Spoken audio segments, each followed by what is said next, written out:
네, 여러분 안녕하십니까. 3월 20일 토요일 주말 아침입니다. 3월 20일 토요일 주말 아침 매일 성경 묵상 함께 나누겠습니다. 오늘은 누가복음 20장 1절에서 18절까지 말씀인데요. 제가 4절까지 봉독해 드리겠습니다.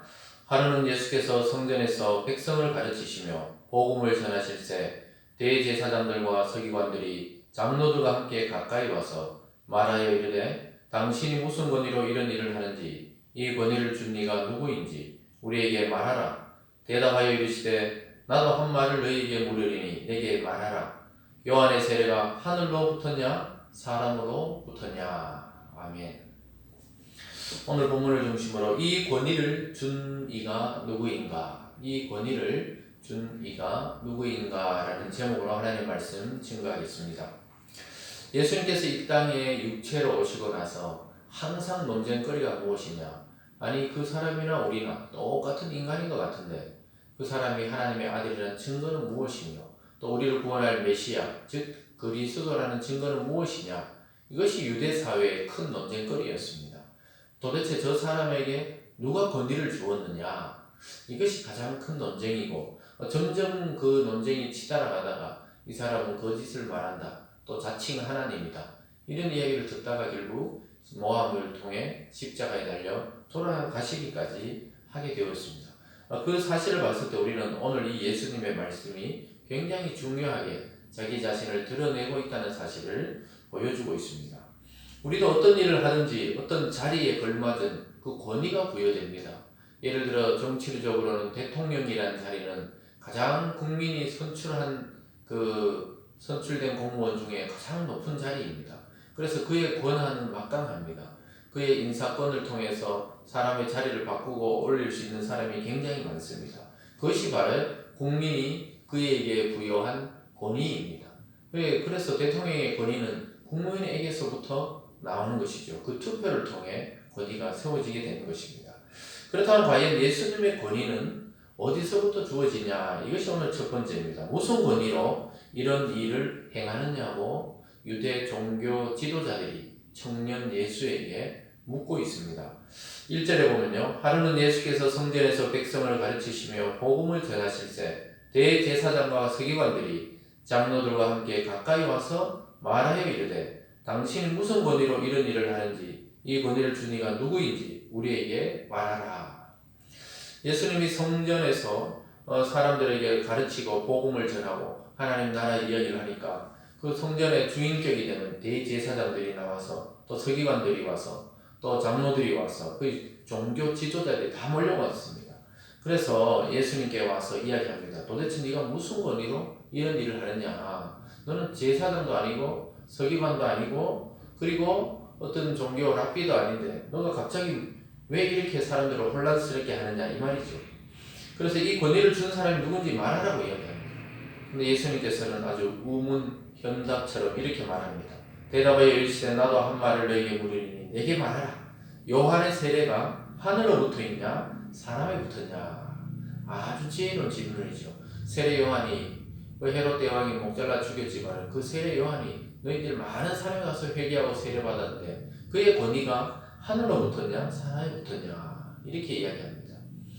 그러니까 5절에 보면 그들이 서로 의논하여 이르되 만일 하늘로부터라 하면 어찌하여 그를 믿지 아니하였느냐 할 것이요 만일 사람으로부터라 하면 백성이 요한을 선지자로 인정하니 그들이 다 우리를 돌로 칠 것이라 하고 이 종교 지도자들이 뜻밖의 질문을 받게 됩니다. 오히려 질문했는데 역으로 예수님이 질문해요. 그럼 세례 요한의 권위는 하늘로 붙었냐 땅으로 붙었냐 이렇게 이야기하니까 하늘로부터라 하면 왜 너희들을 믿지 않고 세례 요한을 그렇게 죽게 놔뒀느냐 이렇게 책망받을 것이고 땅으로 사람으로부터다 이러면은 그 사람들이 선지자로 이미 세례 요한을 알고 있기 때문에 잘못 말했다가는 자기들이 맞아 죽을 판이다 이 말입니다.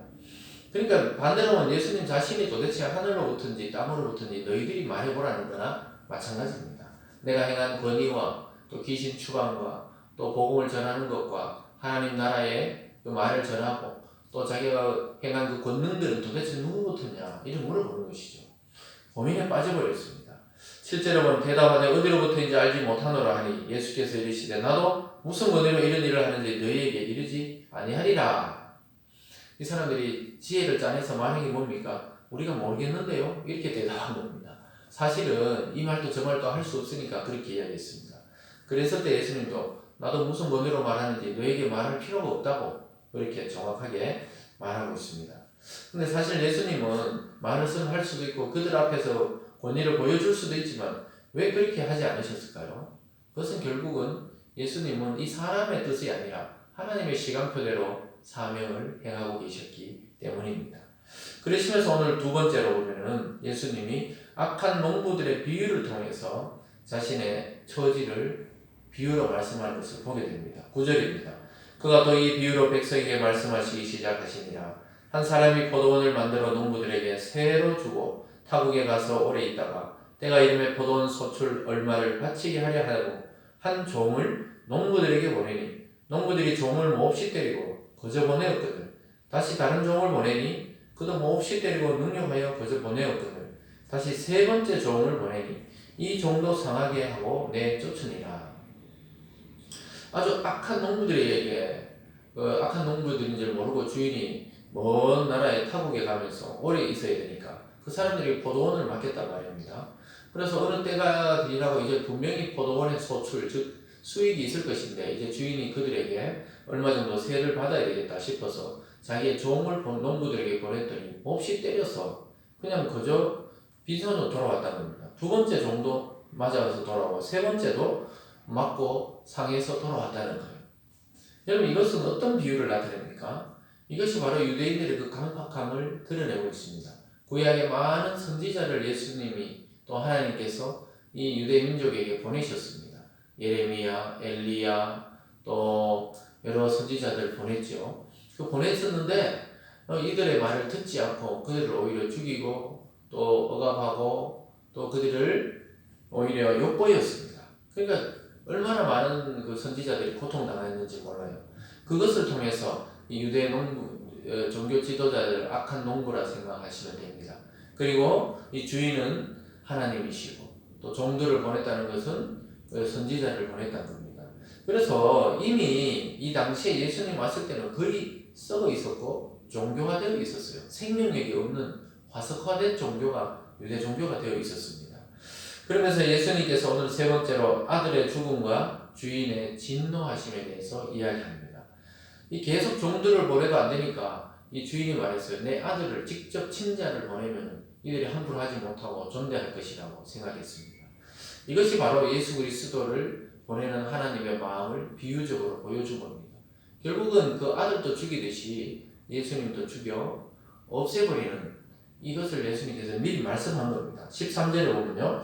포도원 주인이 이르되 어찌할까 내 사랑하는 아들을 보내리니 그들이 혹 그는 존대하리라 하였더니 농부들이 그를 보고 서로 의논하여 이르되 이는 상속자니 죽이고 그 유산을 우리의 것으로 만들자 하고 포도원 밖에 내쫓아 죽였느니라.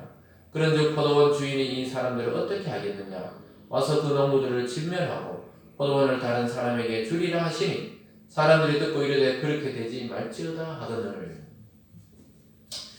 예수님께서 비유로 말씀하시죠. 결국 자기를 죽일 것이라고 그것을 미리 이야기하시는 겁니다. 이 농부의 아들은 누구입니까? 하나님의 아들 자기 자신을 말합니다. 그 농부가 존대할 것이라고 존귀히 여기고 잘해줄 것이라고 보냈는데 이 사람들의 생각은 이 사람이요 이 상속자니까 얘를 죽여버리면 이 땅이 우리 것이 된다는 엄청난 계획을 가지고 포도원 밖에 가서 죽입니다. 결국 나중에 예수님을 예루살렘 성박 영문박 골고다 언덕에서 죽이는 것을 예수님은 그대로 지금 미리 예언을 통해 비유를 통해 말씀하고 있습니다. 그랬을 때 그 주인이 와서 그 포도원 농부들을 진멸하고 완전히 다 죽여버리고 없애고 그 포도원은 다른 사람에게 준다.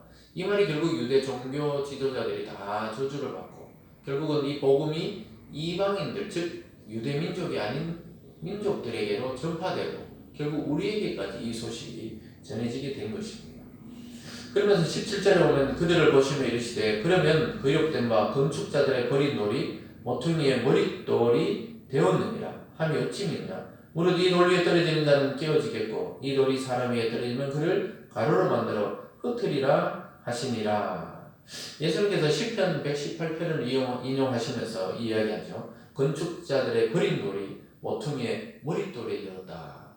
그러니까 너희들이 쓸모없다고 버린 예수 이 예수님 자신이 모퉁이의 머릿돌이 되어가지고 오고 오는 모든 사람들의 하나님 나라를 건축하는 기초돌이 되셨습니다. 그리고 이 돌이 위에 떨어지는 자는 깨어진다는 거예요. 그러니까 예수님을 수용하지 않고 예수님을 받아들이지 않는 자는 심판을 받게 되고, 만약에 돌이 거기에 떨어진다, 예수님이 심판해버리면 가루가 되고 흩어진다는 것을 보여주고 있습니다. 성전을 모욕했다는 그 누명을 쓰고 사람들에게 버림받으셨던 예수님, 하나님의 아들이신 예수님이 하나님 아버지 집인 성전에서 가리켰는데요, 그들이 내쫓으려고 하고 있었습니다. 결국 예수님 자신이 심판의 모퉁이돌이 되어서 그들을 심판하고, 믿는 자는 그 반석 위에 서서 영원한 집을 짓게 된 것입니다. 여러분, 오늘 이 비유는 결국 예수님을 거절하는 유대인들과 유대 종교 지도자들을 비유적으로 말씀하는 것입니다. 오늘날도 우리가 네가 뭔데, 예수가 누군데, 또 하나님 뭐길래 우리를 구원한단 말이냐, 이렇게 말하는 사람이 굉장히 많이 있습니다. 그들은 바로 이런 악한 농부처럼, 유대 지도자들처럼 그런 강팍한 마음을 가지고 있기 때문에 참 구원되기 굉장히 어렵습니다. 물론 하나님의 은혜로 그런 사람도 하나님 다 변화시켜 구원하시기도 하지만, 노골적으로 기독교와 교회와 성도를 비판하는 자들이 구원된다는 것은 굉장히 어렵다는 것을 오늘 말씀을 통해 알게 됩니다. 사랑하는 여러분, 예수님은 자신의 이야기를 지금 하고 계십니다. 자신의 배척당함과 자신의 죽음과 하나님 아버지의 심판에 대해서 농부의 비유, 또 이 악한 이 포도원 농부들과 주인의 비유를 통해 이야기하고 있습니다. 그들은 예수님께 무슨 권위냐고 자꾸 물었어요.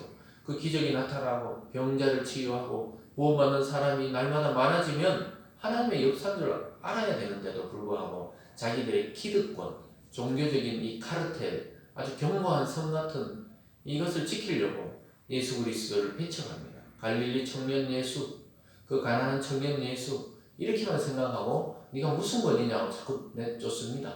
사랑하는 여러분, 오늘 말씀을 통해 우리가 정말 예수 그리스도를 믿으면서 얼마나 겸손하게 사람을 대하는지, 또는 교회를 대하는지, 또는 우리의 삶을 대하는지를 점검해 봐야 되겠습니다.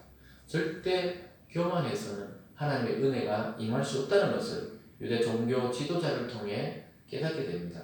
사랑하는 여러분, 오늘도 하나님의 그 신실하심과 또한 믿지 않는 자를 향한 하나님의 그 심판과 진노를 생각하시면서 오늘 예수님의 마음을 알고 우리에게 주시는 권위, 예수님이 이제 너희들에게 복음의 전파를 맡기겠다고 말씀하셨습니다. 이 복음 전파의 사명을 잘 감당해서 하나님께 칭찬받는 주님의 사람들 다 되시길 주님의 이름으로 축원드립니다. 기도하겠습니다. 사랑하는 하나님 아버지, 감사합니다. 우리는 이 세상이 부여한 권위가 아닌 하나님으로부터 말씀의 증거를 받고 권위를 받았습니다. 아버지 하나님, 이것을 사람들을 이용하거나 억압하는 데 쓰지 않고 섬기고 사랑하는 데 사용할 수 있도록 인도하여 주시옵소서. 오늘 이 악했던 유대 종교 지도자들처럼 우리의 마음이 완악해지지 않게 도와주시고, 그리스도의 소식이 전파되고 그리스도를 이야기하는 모든 곳에 우리가 마음을 열고 그들과 함께 복음을 전하는 저희들 다 될 수 있도록 인도하여 주시옵소서. 감사드리며 예수님 이름으로 기도드리옵나이다. 아멘.